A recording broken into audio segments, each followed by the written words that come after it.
Hello everyone and welcome back. Today I am going to talk about this, the Jeep. If you've seen my video that I uploaded at the start of January, there is good news regarding this car or truck, well, call it what you want. For so long I have been trying to get a working starter motor for it, and I think I went through like 4 starter motors until I found the right one.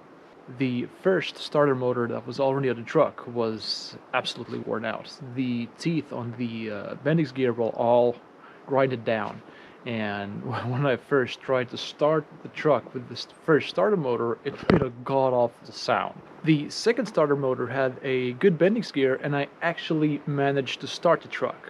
But what I didn't know was that the Bendix gear did not retract and was staying engaged with the flywheel, even though the engine was running.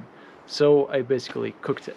My third starter was when I first visited the United States, where I ordered supposedly a starter motor for this Jeep from a place called rockauto.com.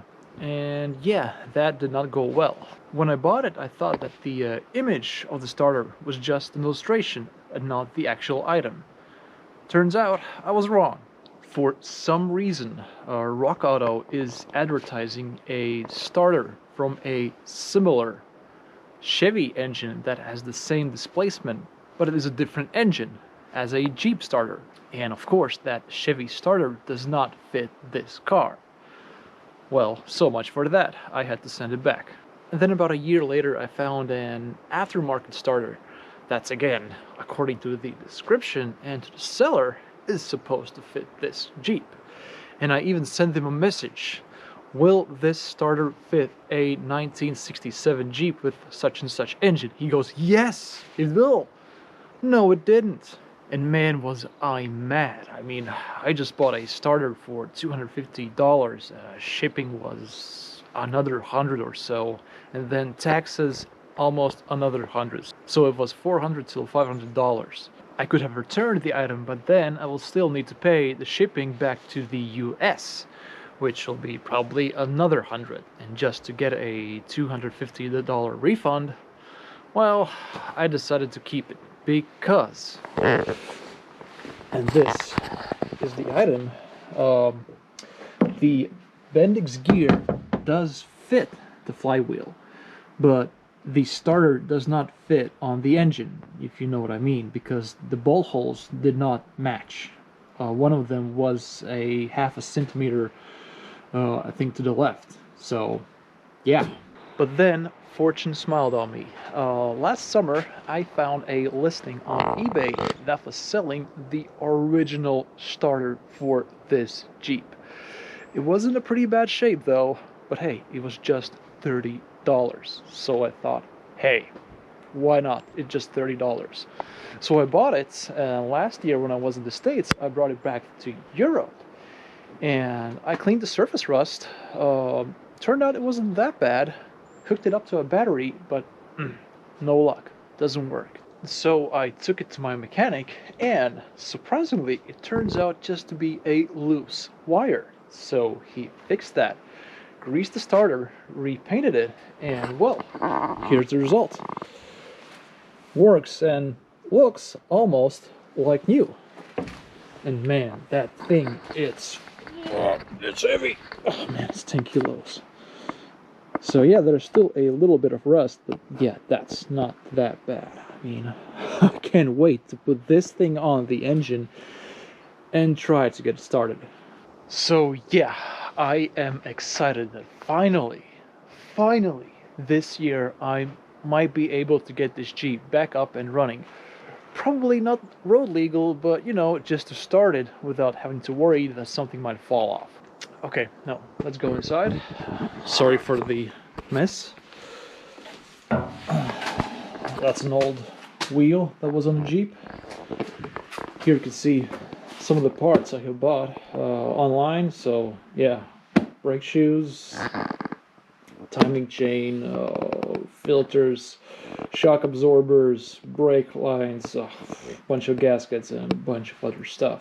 I have already worked on it. Nothing too serious. A bit on the engine. But what's most noticeable is this. Oh geez, that's dark. So, yeah, the wheels. Well, at least the front for now. Before, it had this one on. And man, it looked bloody awful.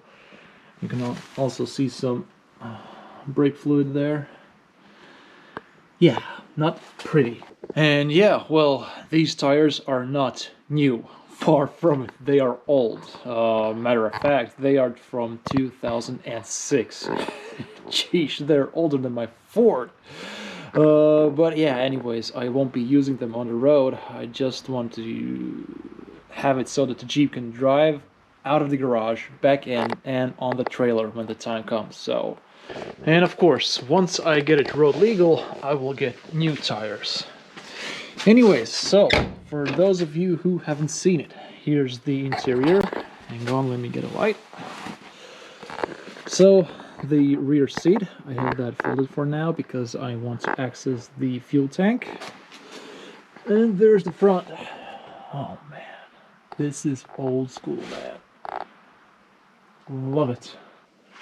Yeah, so my plan for the near future is to obviously install the starter motor. Then install a new fuel pump, electric, because the mechanic fuel pump, hang on, allow me to get there,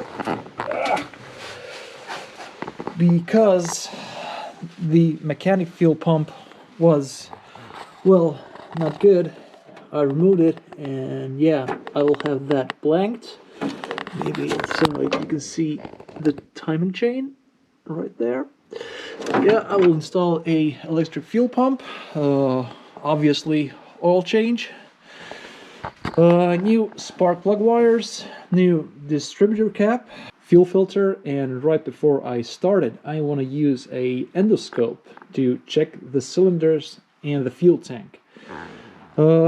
The cylinders are probably okay, but I'm worried more about the gas tank, because this truck, car, call it what you want, has been sitting for 20 plus years almost without running, so there's probably some rust in the tank. I hope not, but there probably is. Also, right before I'll start it, I will add a little bit of oil to each cylinder, because, as I said, this car has been sitting for plus 20 years, pretty much, and all the oil is settled in the oil pan. And so, once the starter starts to crank the engine, I want to have this little bit of oil so it's not just metal rubbing on metal. So yeah, as I have said it probably several times, I'm very excited, and hopefully I can get this Jeep up and running by the end of this year. And who knows, maybe even road legal? Probably not. Alright, make sure to like and subscribe if you want to see how this little project of mine turns out. Thank you guys for watching, and I'll be seeing you next time. Bye bye.